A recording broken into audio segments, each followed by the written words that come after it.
I've read hundreds of stories on Reddit, never once thinking that I'd be writing my own, but here I am typing out the words I never thought I'd have to share with strangers. The past few days have been a whirlwind of emotions, and I find myself more conflicted than ever before. Desperate times call for desperate measures, they say. And I guess that's why I'm reaching out to the Reddit community now. The events that have unfolded recently have left me questioning everything. And I just need to know, am I in the wrong here? For context, I, 26 female, have been in a rift with my family ever since the day I was born. I grew up knowing that I wasn't the favorite child. My sister Emily, 24 female, was the center of my parents' world. I was the quiet, independent one, while Emily was the one who needed constant attention and validation. My parents catered to her every whim, and as a result, I often found myself left out, particularly when it came to significant moments in my life. When I was younger, I didn't understand why my parents missed out on my achievements.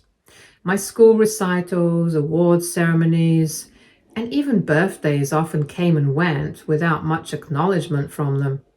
They always had an excuse. Emily wasn't feeling well. Emily had a dance recital. Emily had a meltdown and needed them.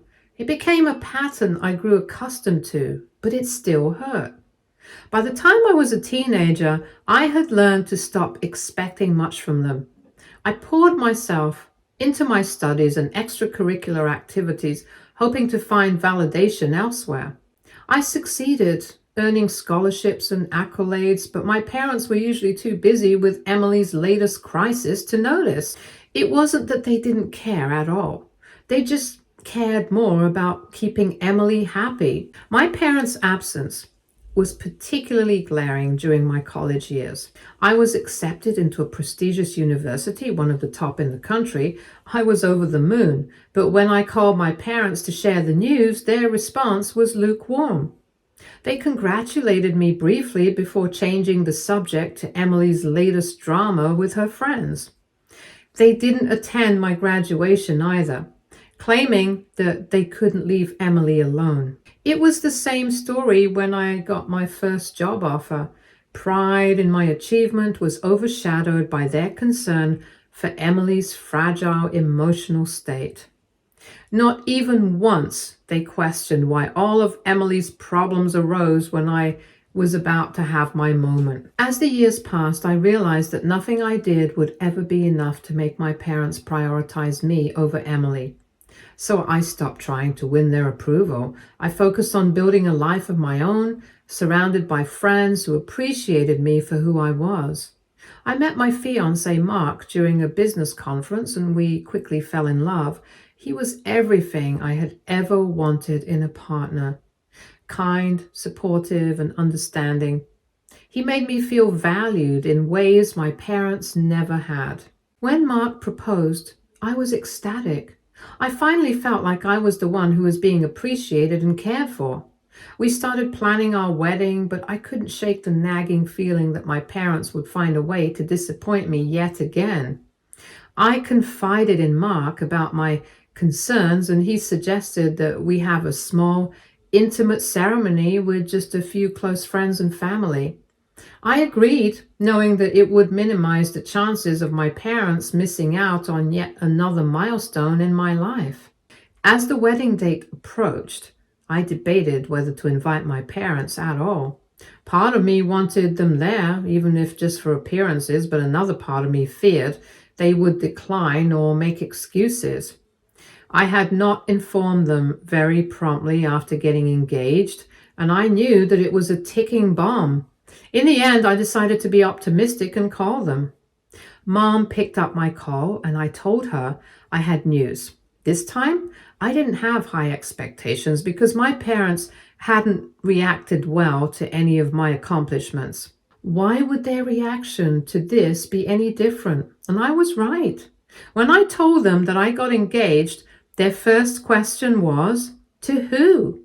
As if they hadn't known that Mark and I had been dating for years. The casual disregard stung, but I forced myself to stay calm. I told myself to somehow get through this conversation and invite them. But then Mom asked, "When did this happen?" Her voice was a mix of curiosity and something else I couldn't quite place. I hesitated for a moment before answering. "It happened a while ago." Suddenly the tone of the conversation shifted.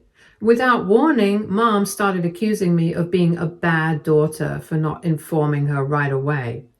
She went on about how I had always been distant, how I never considered her feelings, and how unfair it was that I kept such important news from them. Her words were like a knife, twisting the blame onto me as if I had committed some grave offense by not immediately running to them with my news.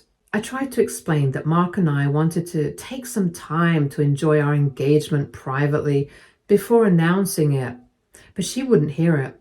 Dad, who had been silent until then, chimed in, echoing Mom's sentiments.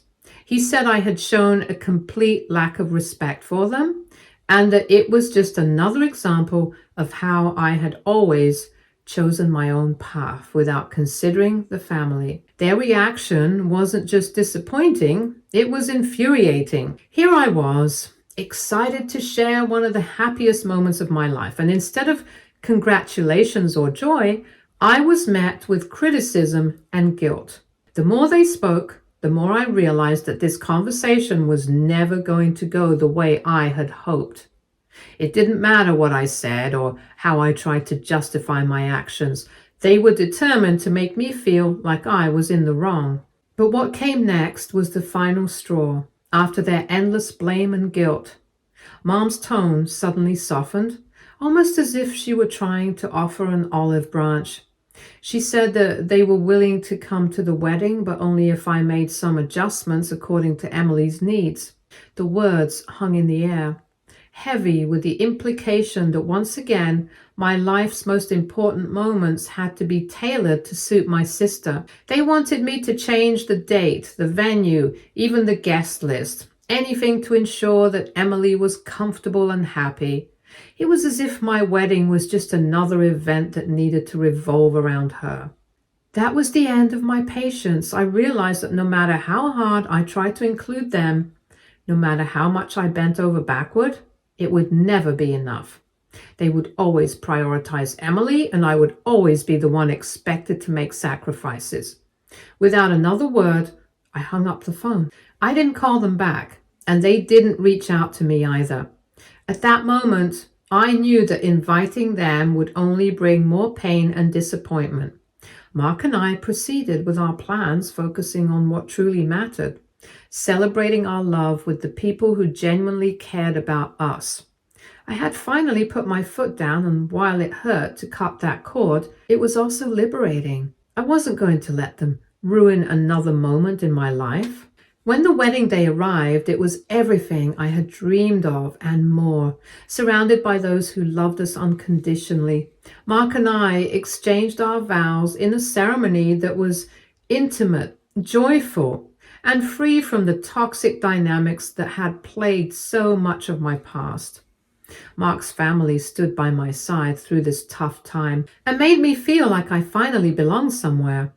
It was a day filled with laughter, tears of happiness, and the warmth of true family, something I had longed for but never truly experienced with my parents. Some of my relatives, who were in rare numbers, might I add, started to talk about why my parents and sister weren't there.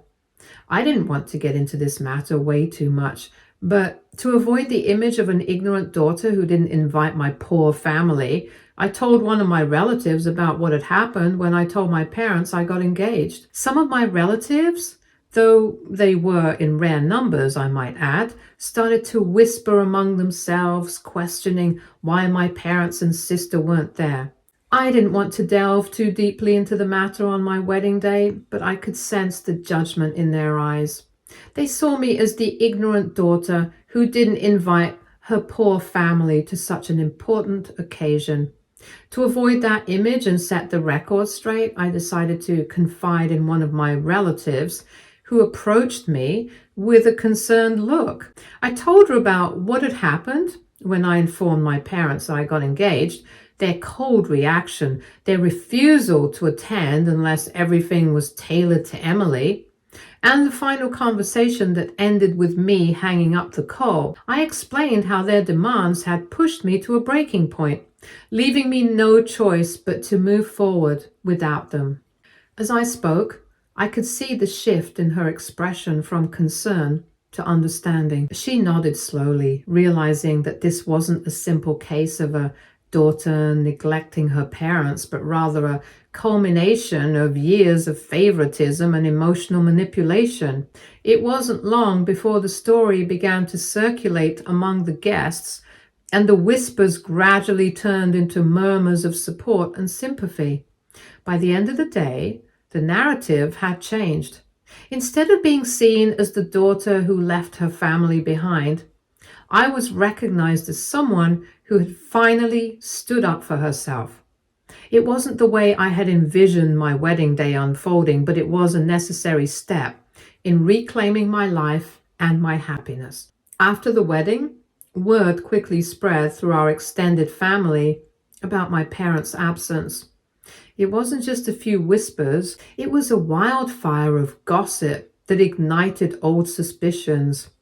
Relatives who had always suspected favoritism were now openly criticizing my parents for their blatant neglect. What had once been a well-guarded secret within our immediate family was now out in the open for everyone to see. My parents, who had always been so careful to maintain their image as the perfect, doting parents, were now facing scrutiny and judgment from those they had tried so hard to impress. It didn't take long for the calls and messages to start flooding in. My parents were livid, not because they had missed my wedding, but because they were being shamed by the rest of the family. Their tone was more desperate than I have ever heard before, filled with a mixture of frustration and indignation. They were scrambling to justify their actions, trying to shift the blame onto me as if I were the one who had wronged them. They claimed that I should have been more understanding of Emily's needs and that it was my responsibility to make sure she was comfortable and happy at my wedding. According to them, I was the one who had failed by not accommodating their demands, by not bending over backwards to ensure that their golden daughter was satisfied. The audacity of their reasoning was almost laughable, but what really got to me was their insistence that I had caused a rift in the family by going through with the wedding without them. They tried every tactic they could think of: guilt-tripping, manipulation, even bringing up past grievances that had nothing to do with the current situation. They wanted me to feel as though I was the one who had torn the family apart and that my decision to prioritize my own happiness was somehow selfish and cruel. But this time, their words didn't have the power they once did. I wasn't that little girl anymore, desperately seeking their approval and willing to do anything to get it. I was done feeling guilty for wanting to be treated with the same respect and consideration as Emily. For once, I stood my ground. I refused to let them twist the narrative to make me the villain in my own story. My wedding day was supposed to be about celebrating my love for Mark, and I was glad I didn't let my parents ruin that for me. It was a day filled with joy, laughter, and love, a day that I will always cherish regardless of their absence. So, Reddit, what do you think? AITA for going ahead with my wedding without sending an invite to my parents and for not accommodating their golden daughter's demands? Thank you all for your overwhelming support and kind words. Reading your responses has been both comforting and eye-opening. I've always known that my parents favored Emily, but seeing so many people affirm that my feelings are valid has helped me feel more confident in my decision. I wanted to share a bit more background, as some of you asked about Emily and why my parents have always been so focused on her. Growing up, Emily had some emotional and behavioral issues that required a lot of attention. My parents were constantly worried about her and did everything they could to make her life easier. They justified their favoritism by saying that Emily needed them more than I did because I was the strong one who could handle things on my own. But as we got older, it became clear that my parents' approach didn't really help Emily.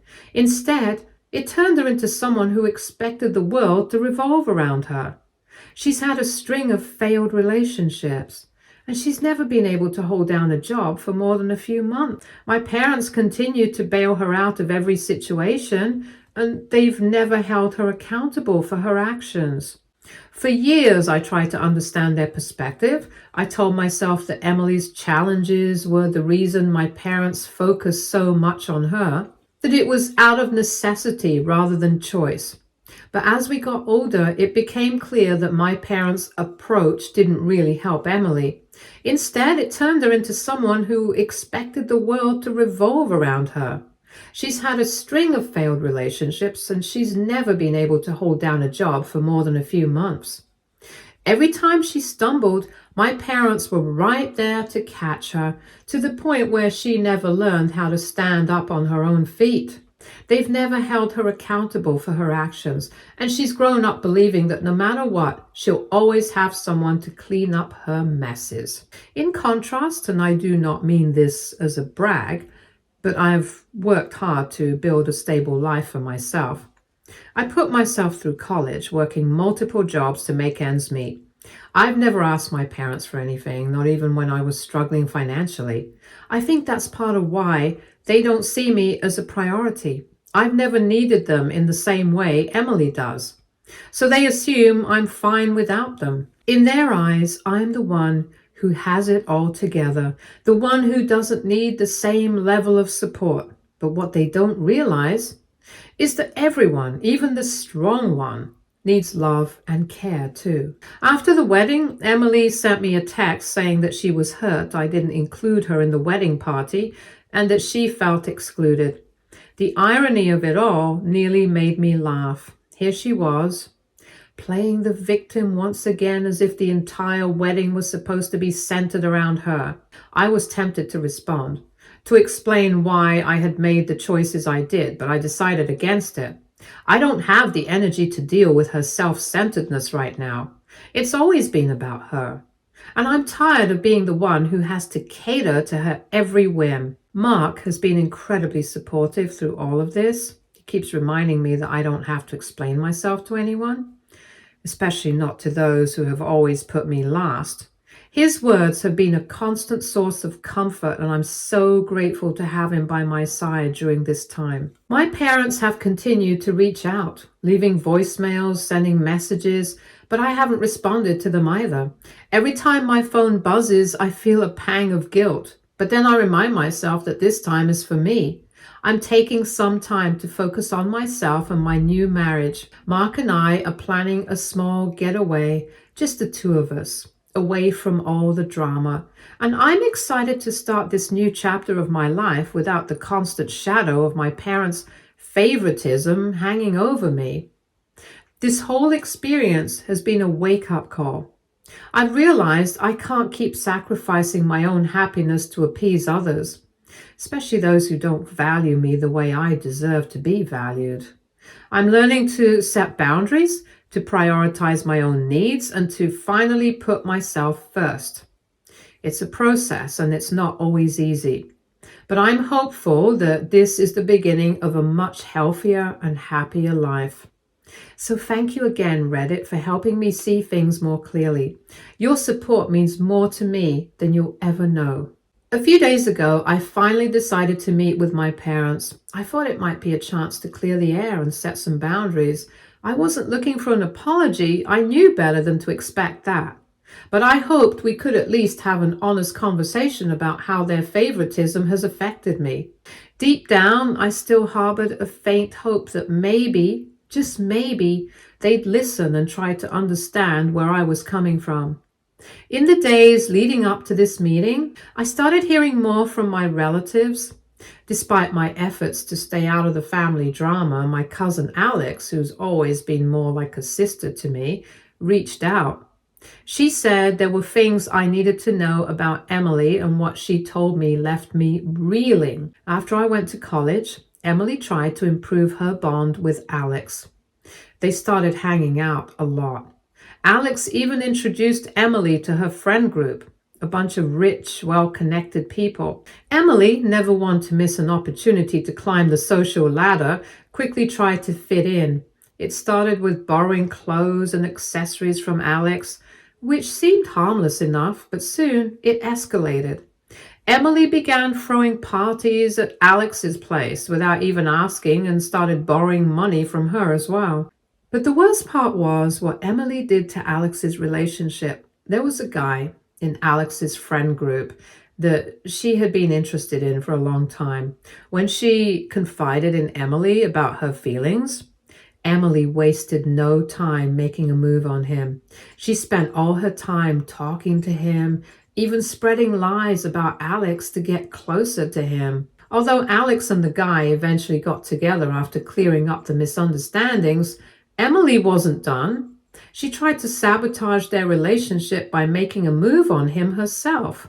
When he rejected her and made it clear he was committed to Alex, Emily retaliated by telling him that Alex had cheated on him. The lies and manipulation eventually led to their breakup, with Alex heartbroken and devastated. Hearing this, I lost whatever respect I had left for Emily. I hadn't planned on bringing it up to anyone, but it solidified my resolve. I knew that no matter what my parents said during our meeting, nothing would change my view of Emily or their treatment of me. The meeting didn't go as planned. In fact, it was a disaster from the moment I walked in and saw that Emily was there too. It had been years since I'd had a conversation with her, mainly because her words were always dripping with manipulation or self-pity, and I simply couldn't bear it. But there she was, sitting with our parents, looking like she had been through the worst betrayal imaginable. Her presence made it clear that this wasn't going to be a conversation about my feelings or my experiences. It was going to be all about Emily, as usual. As soon as I opened my mouth to speak, my parents pounced. They started guilt-tripping me about the wedding, claiming they were shocked and disappointed that I hadn't invited them to their own daughter's special day. They accused me of being inconsiderate of Emily's feelings, saying that many of our family members had been rude to her and that I should have taken her emotions into account when planning my wedding. I tried to explain that this was my day, a day that was supposed to be about me and Mark, not Emily. But it was like talking to a brick wall. They simply couldn't or wouldn't see it from my perspective. When I brought up how their blatant favoritism had hurt me over the years, they became defensive. They insisted that they had done their best given the circumstances and that I should be more empathetic to Emily's struggles. My one and only question was, what struggles? That she was way too pampered? But they kept turning the conversation back to her as if she were the only person in the family whose feelings mattered. My father even tried to paint me as the unreasonable one, saying that I was being too sensitive and that I needed to let go of the past. The final straw came when my mother accused me of punishing them by going ahead with the wedding without accommodating Emily. She said I should have postponed the wedding until a time when Emily was more stable, and that by not doing so, I had pushed them away.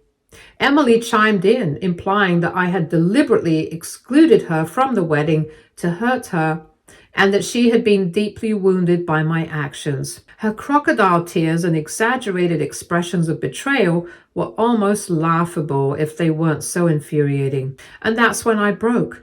I told my parents everything Alex had shared with me about Emily's behavior, how she had betrayed our cousin, spread lies, and destroyed relationships out of sheer selfishness. I know it might sound like I was snitching, but I was done listening to their elaborate excuses for Emily's behavior. For once, I wanted them to hear the truth about their golden child. My parents listened in shocked silence. Emily also seemed a little embarrassed, but it didn't last long. After a few moments, they started to quiet down as if they were actually processing what I'd said.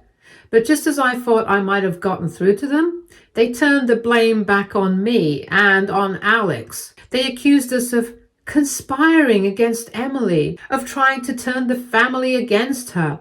They refused to believe that Emily could be capable of such things. instead insisting that Alex and I were just jealous and resentful of Emily's special needs. At that moment, the weight of all the years of feeling unseen and unheard by my parents hit me with full force. As I sat there, listening to their feeble justifications and their continued insistence that I should prioritize Emily's needs over my own, something inside me shifted. It was as if a fog lifted and I could see the situation with perfect clarity. No matter what I said or did, they would never see me for who I truly was or appreciate the efforts I had made to build a life of my own. The realization was both painful and liberating. I had spent so much of my life trying to gain their approval, hoping that one day they would recognize my worth. But at that moment, I understood that their favoritism wasn't something I could change. It wasn't about me or anything I had done. It was about their inability to see beyond Emily's needs and struggles. They had cast me in the role of the strong one, the daughter who could handle anything on her own, and they were never going to allow me to step out of that role. As they continued to defend Emily, even after I had revealed her betrayal of Alex, I realized that their denial ran deep. They would rather blame me, Alex, or anyone else than face the truth about their precious Emily. It was then that I knew any hope of a real, honest relationship with my parents was gone. They were too entrenched in their narrative, too committed to protecting Emily at all costs. I left that meeting very soon after that. I didn't want to reconcile anymore. The conversation had made it clear that any hope of mending things was futile. I told my parents that it was different now than when I was a kid, when they could ignore me and still expect me to come back. Now I had a family of my own, and I had built a life where their presence was no longer necessary or even desired. If I didn't need them at my wedding, I certainly didn't need them in my life going forward. In the days that followed, the sense of closure grew stronger. I focused on my new life with Mark and the future we were building together. There were bigger things to take care of now. Let's see what happens now. Hi everyone, I hope you're all doing well. I wanted to give you one last update on what's been happening in my life. Mark and I are settling into our new routine and enjoying our time together. We've been focusing on building our lives and making the most of our fresh start. On the family front, I had almost given up hope for any improvement. I thought that after the way things ended, there would be no chance of reconciliation. However, out of the blue, my dad called me. I couldn't pick up his call immediately because I was at work, but he left me a voice message. In it, he said he hoped I was doing well and that he was sorry for everything that had happened. Later that day, I called him back. He seemed genuinely remorseful and shared that he had heard a lot of things from family and friends about Emily that had shocked him. Turns out that a lot of the extended family had been talking about Emily's issues and the impact they had on others, including Alex. Dad admitted that he was stunned by the depth of Emily's behavior and how it had affected those around her. He told me that while he didn't expect me to forgive him right away, he still wanted to be part of my life. He also mentioned that my mom was still completely focused on Emily and was in denial about the situation. Apparently, Mom hadn't been aware of all the issues involving Emily and was still convinced that her daughter could do no wrong. Ignorance really is bliss, it seems. Dad said he understood if I wasn't ready to rebuild our relationship and that he was prepared to accept whatever decision I made. He expressed a genuine desire to mend things and be present in my life, even if it took time. This was the first time in a long while that I felt a hint of hope about my relationship with my parents. Mark and I talked about it, and we both agreed that it would be worth considering a cautious approach. We're not ready to jump back into a close relationship with my parents right away, but we are open to slowly rebuilding some kind of connection. It's going to take time, and it will be a careful process. But having my dad reach out with an apology and a desire to make amends has given me a bit of hope. I'm still processing everything, and it's strange to think about what the future might hold. I'm trying to focus on the positive changes in my life and the new chapter I'm building with Mark. I'm also taking it one step at a time with my parents, trying to balance my own healing with the possibility of reconnecting. Thank you all so much for your support and advice throughout this journey. Your words have been a huge comfort and have helped me stay grounded. I'm grateful for the community here and for all the perspectives shared. It's been a challenging time, but I feel like I'm finally moving towards a place where I can embrace my future with hope and confidence. So that's where things stand right now. I'm taking things slowly and trying to make the best decisions for myself and my family. Thanks again for being a part of this journey with me. I'll keep you updated if there are any more changes. Take care, everyone. Stay tuned for more stories from Argo Relationships.